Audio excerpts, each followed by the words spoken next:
Thank you, sir. You have allowed me to speak on a very important issue.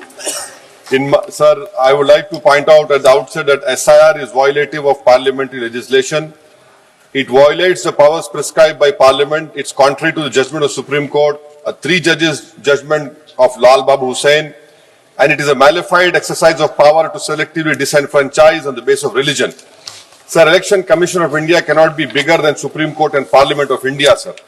Sir, may I point out to you, sir, the representation of the RP Act of 1950 and Registration Electoral Rules 1960 prescribe that inclusion in the electoral roll will be based on self-declaration of citizenship backed by 106 documents or entity prescribed in Form 6 of 1960 rules, including Aadhaar.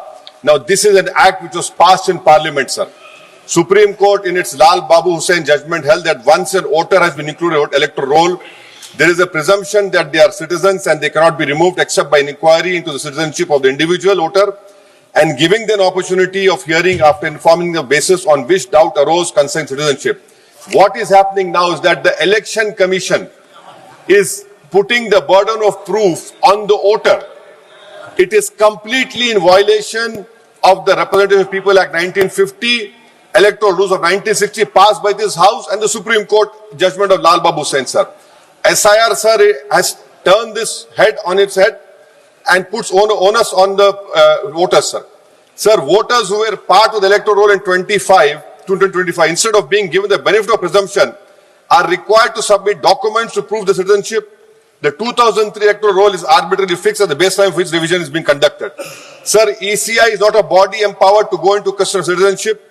A power lies with Ministry of Home Affairs, Government of India, and Foreigners Tribunal created under the Foreigners Act.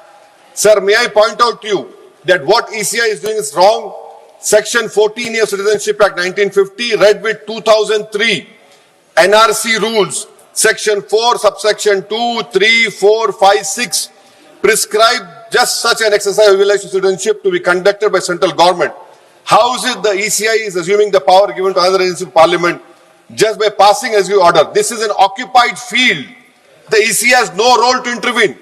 Sir, as per the ECI release, 65 lakh voters were included, whose names were included in the electoral roll after the commencement of SIR exercise omitted from draft roll published on August 1, 2025. After that, sir, several lakh voters where names were included draft roll were served with show cause notice. I have the copy of show cause notice that doubts had arisen on their right to be included in the electoral roll and they were asked to appear in person with documents to prove that they were entitled to be included in the electoral roll. So on what basis did the ECI issue these notices? How did the doubt arouse? Form 6 rule has been passed by this August House. How can the ECI do it? They are violating the sanctity of a law that is passed in this August House, sir. Eventually 3.66 lakh such persons were deleted from the electoral roll with no order made available in the public domain giving the reason for deletion. Sir, under the SIR order, these persons are to be referred to authorities tribunal dealing with illegal foreign migration.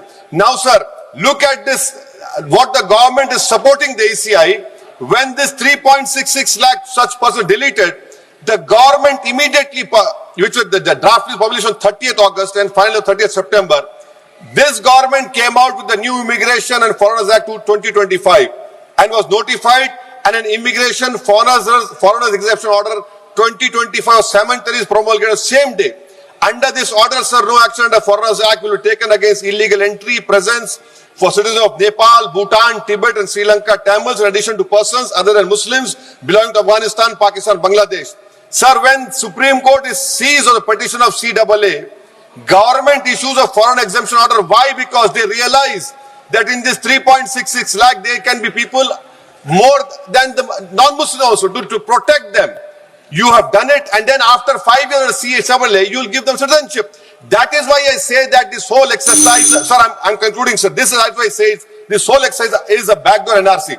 Sir, Ambedkar was asked, is India's democracy? He said only in formal sense.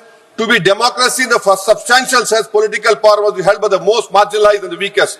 He repeatedly said political power is the key to social progress. You have only 4% Muslims over here. The ruling party has no Muslim member. If Lok Sabha increase representation of OBCs and the upper caste is there, now it is at the cost of whom? Muslims are not there. They're not being reflected in the secular parties. For example, if Muslim majority seats like Wayanad can elect non-Muslims, surely Rai Bareli, Amethi, Ottawa can elect Muslims, sir. And now coming to coming to this electors, sir. We are only become electors. We are not getting elected. Please conclude. Coming, sir. I'm concluding, sir. Give me 2 minutes, sir. Please, sir. Now coming to this this whole donations, BJP got 88% of donations, sir. Nearly 2,243 crores. So we the people is now represented by We the Private Limited. I would request this ruling party to please consider adopting a mixed member parliamentary system like Germany. Each voter has 2 votes, one for their MP and one for a political party. A tally is done. First, all local winners get seats, and the rest of seats are filled with the overall number of seats. Each party matches roughly percentage. Secondly, sir, delimitation. Don't do delimitation like what you have done in Kashmir and in Assam. Because if BJP it is delimitation another game, it has to win. Then the loser is going to other political parties. But the loser will be country's democracy. Sir, right to vote. Ambedkar called it a principal theory of the constitution. I would demand, I have put a private bill last assembly, the age of contesting elections for MLA and Lok Sabha should be brought down to 20. Rajya Sabha 25, for Vidhan Sabha 22. Why? Because, sir, we have 52% of India's population under the age of 30. What are we giving to them? So that is why I propose. And lastly, Thank you. I'm including this. Lastly, sir. Sir, I'm just concluding, sir.